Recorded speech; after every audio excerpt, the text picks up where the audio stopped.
Madam Speaker, today I am so pleased to speak on C-11, an act to amend the Broadcasting Act and to make relevant, related and consequential amendments to other acts. This bill is big, and this bill is really big news. A lot of Canadians where I come from, when they think about what the government does well and doesn't do well, it often relates to what we might watch on TV or what we might stream on the internet. So in terms of consequences in our day-to-day lives, what we're talking about today really does matter. It was in 1932 the Canadian Radio Broadcasting Act was passed, which recognized the importance of radio broadcasting concerning educational, social, and cultural development on a national level. Throughout the years, this act was revised and modernized, with the last update occurring in 1991. Man, how the world has changed over the last 30 years, especially with the rise of social media and the internet. Today, our current government says it is updating the Act for today's digital world to ensure that Canadian content is reflected in online programming. While there is a need to promote Canadian content and support Canadian creators, is the government truly respecting user choice, or are they trying to control what we see and hear online? The heavy tone of all the regulations, in my opinion, in this bill is more of government oversight rather than cultural and language promotion. Why is the government telling the subject matter experts how to use their language and what stories they should be telling? For example, under Section 9.1, subsection 1D, the CRTC regulates the proportion of programs that shall be devoted to specific genres in order to ensure the diversity of programming. Madam Speaker, is the government trying to tell us how many comedy, drama, or horror programs that broadcasters in the age of social media and the internet under this Act would have to offer? Last year I did a survey on the previous iteration of this bill, C-10. I heard from one elderly gentleman in my riding who was angry because he didn't have any say over which channels he could get in a basic TV package, which are covered by the current Broadcasting Act and CRT regulations, which are being amended in this legislation today. In the modern era of broadcasting in Canada, more government oversight has meant fewer options for viewers. People do not want to be told what programs they have to include and pay for in their cable packages. This has led to a domination of traditional media by a few legacy giants whose viewership continues to decline year over year as many are choosing the internet and its vastly more diverse range of content and options.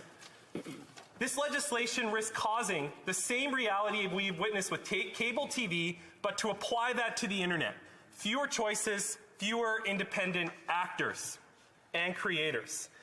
At the end of the day, is this just another attempt by this government to prop up failing legacy media? C-11 was this government's opportunity to move into modern-day concepts of broadcasting programs.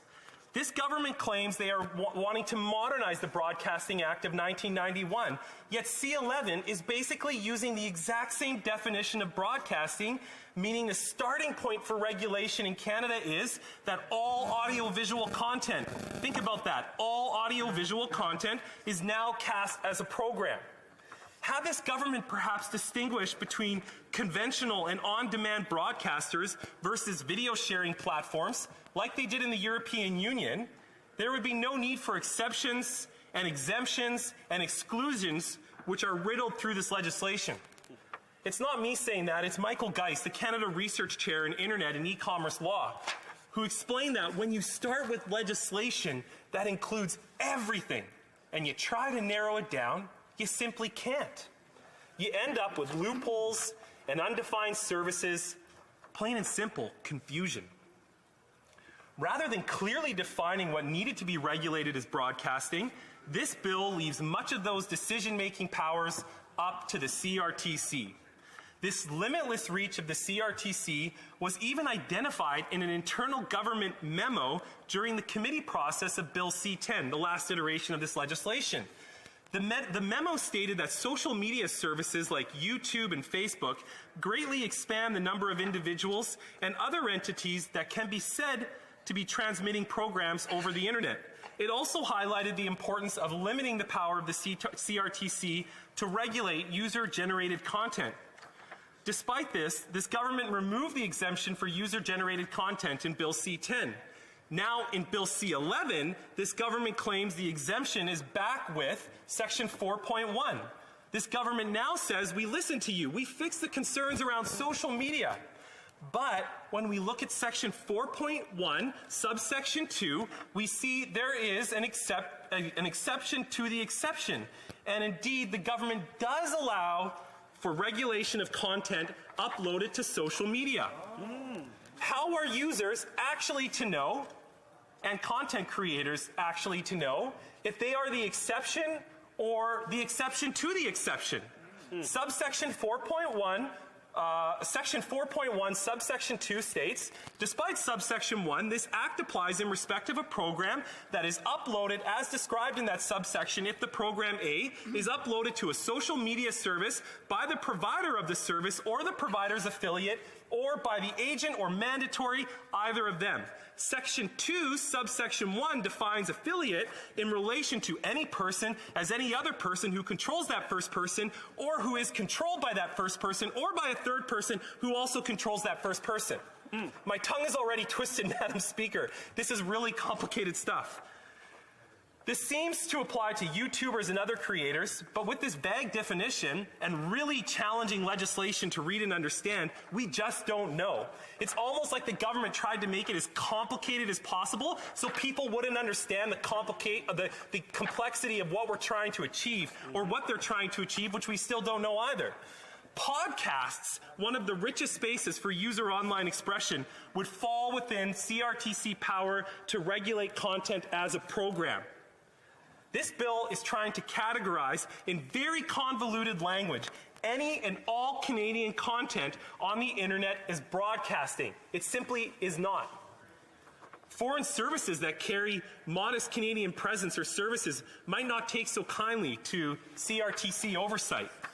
Their first response may very well be to block the Canadian market entirely, leaving many Canadians with less program choice, more expensive services, particularly in respect to access to multicultural programming and algorithms that don't meet their needs online or respect their choices. One of the key questions I get from constituents regarding this legislation is, will I now be subject to CRTC regulations with what I watch and do on the internet? Recently, Darcy Michael, a comedian from BC with a large following on TikTok, expressed his concern with how the bill will affect artists in the digital space and those consuming culture online. Mr. Michael cautioned that CRTC oversight would limit creativity of independent artists and that the current system of user-generated content exists because it works. Algorithms right now, as I understand it, reward content that is popular and shows it to people who are likely to be interested. That's how Mr. Michael's made a lot of money, and he's done it as an artist.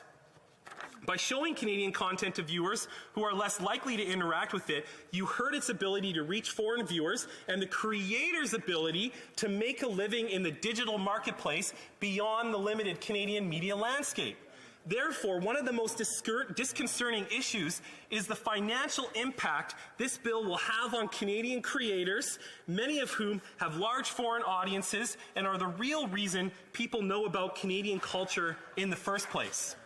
In conclusion, Madam Speaker, there is so much to cover, but this is not the 1930s or the 1950s or the 1990s when we would turn to the radio or television to hear the news or watch a local hockey game. This is 2022, where we are constantly facing new media platforms.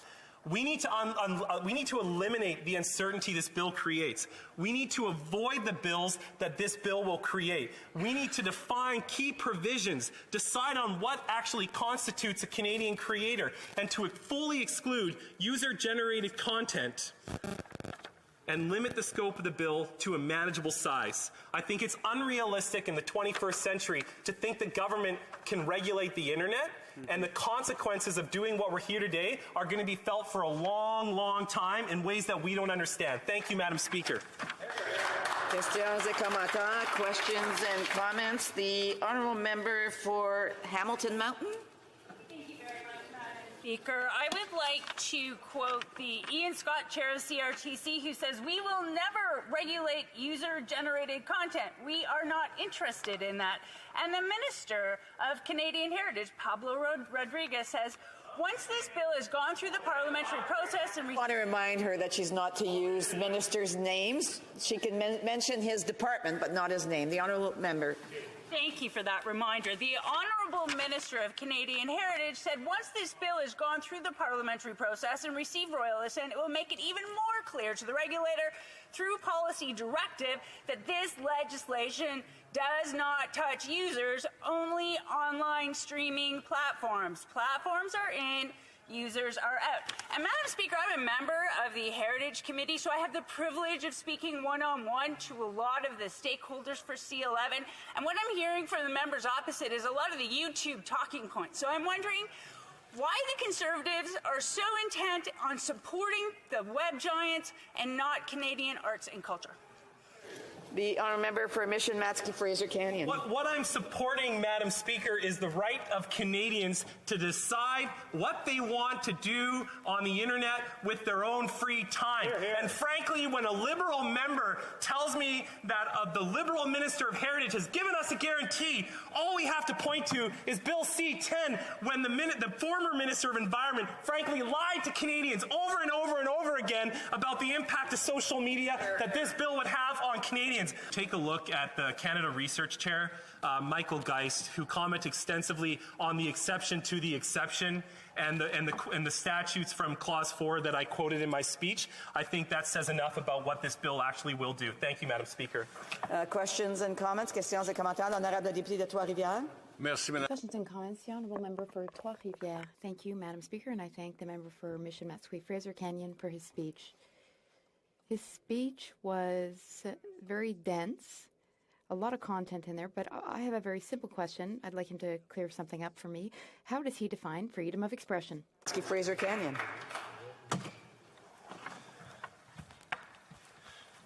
How do I define freedom of expression? Well, there's a lot of definitions of freedom of expression, but of course it's always going to be subject to the Charter of Rights and Freedoms. Thank you, Madam Speaker. Questions et commentaires. The Questions and comments. Fortune Malahat Langford. Thank you, Madam Speaker. I know my colleague from Mission Matsky Fraser Canyon. His very large riding is home to many First Nations who have a very rich history and culture. My own riding is home to the Coast Salish people who speak Hulkaminam. And I'd like to ask him about the provisions in C-11 that are going to allow First Nations, Indigenous people across Canada, to have the ability to access broadcasting services and probably do so in their own language, and what that's going to really mean to those individual communities. Would he not agree with me, considering the deep, rich cultural history of his riding, that this is a very positive aspect to Bill C-11? The honourable member for Mission Matsky Fraser Canyon. My honourable colleague from Vancouver Island raises a valid point, and I do believe that provisions related to promoting Indigenous culture and language are in fact good. But I am always reticent to give that power to regulators to determine winners and losers. But I do support, in general, more supports for some of the rural Indigenous communities that I represent to get their fair share of funding that doesn't generally go to places where I live. Thank you, Madam Speaker, for the question.